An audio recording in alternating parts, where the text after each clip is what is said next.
For decades, Ron Howard appeared to be one of Hollywood's rare success stories untouched by scandal or darkness, a steady presence defined by kindness, discipline, and an almost unshakable calm, yet behind the gentle smile and legendary resume lived a weight he never spoke about until recently. Born Ronald William Howard on March 1, 1954, in Duncan, Oklahoma, he was placed into the entertainment world before he could understand what choice even meant. Raised by actor Rance Howard and actress Jean Spiegel in a home where creativity coexisted with financial uncertainty and the quiet pressure to succeed. By 18 months old, Ron was already acting, and by the late 1950s, after the family moved to California, his childhood vanished into sound stages, scripts beside dinner plates, and memorized lines replacing bike rides and neighborhood friendships.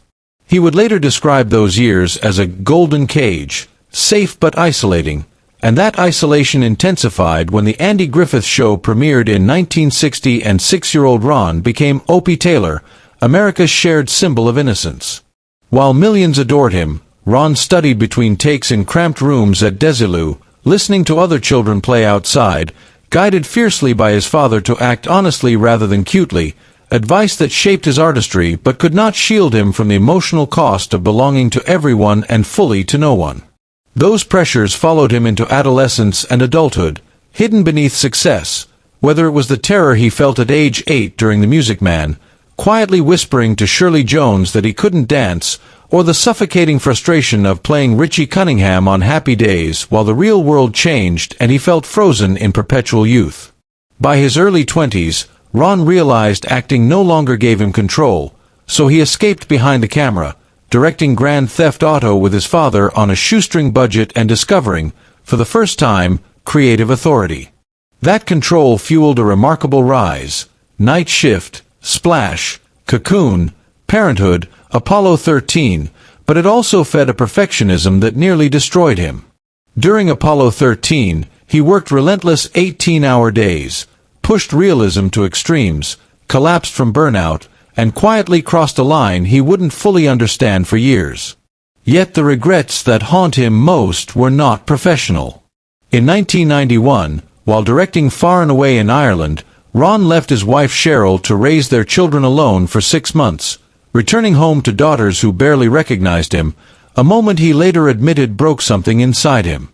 A similar pattern repeated during Cinderella Man, forcing him to confront a belief rooted in childhood, that he always had to say yes, always had to prove his worth. By 2025, Ron openly admitted he would trade every award and hit film to reclaim the time he lost with his family. Still, the hardest chapter was not career or regret, but fear. His lifelong bond with his younger brother Clint Howard, forged on childhood sets and strengthened through shared survival of fame, now faces its most painful test as Clint battles a serious, life-altering health condition. For a man who built his life fixing problems and directing outcomes, Ron has confessed that this is the one story he cannot control. In recent interviews, he revealed that this fear outweighs any box office failure or critical backlash, forcing him to slow down, step away from long productions, and finally prioritize presence over achievement. At 71, with a legacy most artists only dream of, Ron Howard has admitted the truth he carried for decades. Success can mask deep wounds, perfection can hide fear, and even the most beloved man in Hollywood is still learning that the greatest stories are not the ones we tell the world, but the ones we live with the people we love.